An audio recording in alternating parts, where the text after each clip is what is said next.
Hallelujah. पवित्र वचन या चॅनलमध्ये बायबल वाचनाच्या क्रमामध्ये आज आपण उत्पत्ती प्रकरण 7 जलप्रलय याचे वाचन करणार आहोत. मग परमेश्वराने नोहाला सांगितले, तू आपल्या सगळ्या कुटुंबासह तारवात चल, कारण मी पाहिले आहे की तुझ्या पिढीत तूच माझ्या पुढे नीतिमान आहेस. सर्व शुद्ध पशूंपैकी 7 नरमाद्या आणि अशुद्ध पशूंपैकी 2 नरमाद्या आणि आकाशातील पक्ष्यांपैकी 7 नरमाद्या बरोबर घे.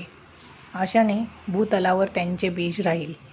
आजपासून 7 दिवसांचा अवकाश आहे. मग मी 40 दिवस व 40 रात्री पृथ्वीवर पाऊस पडणार आणि मी केलेले सर्व काही भूतलावरून नाहीसे करणार. तेव्हा नोहाने परमेश्वराच्या आज्ञेप्रमाणे सर्व काही केले. पृथ्वीवर जलप्रलय झाला. त्यावेळी नोहा 600 वर्षाचा होता. हा जलप्रलय जवळ आला म्हणून नोहा आपले मुलगे, बायको व सुना यांना घेऊन तारवात गेला.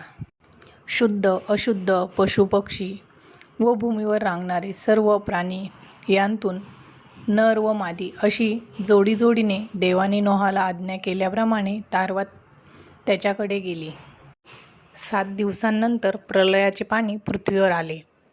नोहाच्या वयाच्या 600व्या वर्षी दुसऱ्या महिन्याच्या 17व्या दिवशी महाजलाशयाचे सर्व झरे फुटले आणि आकाशाची दारे उघडली. 40 दिवस व 40 रात्र पृथ्वीवर पावसाने झोड उठवली. याच दिवशी नोहा आणि त्याचे पुत्र शेम, हाम व याथेप आणि त्यांच्याबरोबर नोहाची बायको व त्यांच्या 3 सुना हे तारवात गेले. हे आणि प्रत्येक जातीचे वनपशु, प्रत्येक जातीचे ग्रामपशु, प्रत्येक जातीचे रांगणारे आणि प्रत्येक जातीचे उडणारे प्राणी आणि सर्व जातींचे पक्षी तारवात गेले. सर्व देहधारी प्राण्यांपैकी एक जोडी नोहाकडे तारवात गेली. देवाने नोहाला आज्ञा केल्याप्रमाणे सर्व देहधारी प्राण्यांपैकी एक नर मादी आत गेले. मग परमेश्वराने त्याला आत बंद केले. पृथ्वीवर जलप्रलय 40 दिवस चालला आणि पाणी वाढल्यामुळे तारू जमीन सोडून पाण्यावर तरंगत राहिले.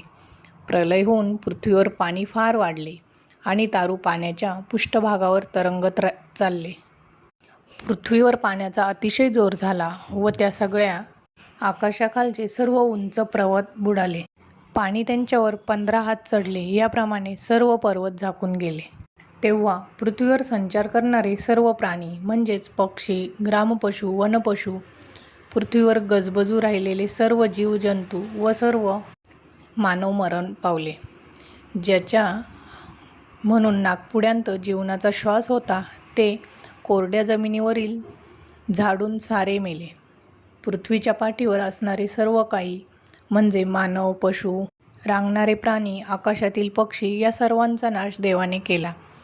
ते पृथ्वीवरून नाहीसे झाले. नोहा व त्याच्याबरोबर तारवात होते तेवढे मात्र वाचले. 150 दिवसांपर्यंत पाणी पृथ्वी व्यापून होते. प्रार्थना. Hallelujah, hallelujah. हे परमेश्वरा, हे माझ्या स्वर्गातील पिता, जसे स्वर्गात तसे पृथ्वीवरही तुझे राज्य येवो. आमच्या सर्वांच्या इच्छा, मनोकामना तुझ्या इच्छेप्रमाणे पूर्ण हो. आम्हाला सर्वांना तू आशीर्वादित कर. आमचे सर्वांचा दिवस चांगला जावो, आनंदी जावो, सर्वांचे आरोग्य चांगले राहो. आजच्या दिवसाची जी काही कामं आहे ती तुझ्या आशीर्वादाने सर्व पूर्ण होतील असे तू आम्हाला आशीर्वादित कर. हे परमेश्वरा, आम्ही तुझी आशा धरली आहे म्हणून आमच्यावर तुझी कृपादृष्टी असो. ॲमेन. Hallelujah, hallelujah. धन्यवाद.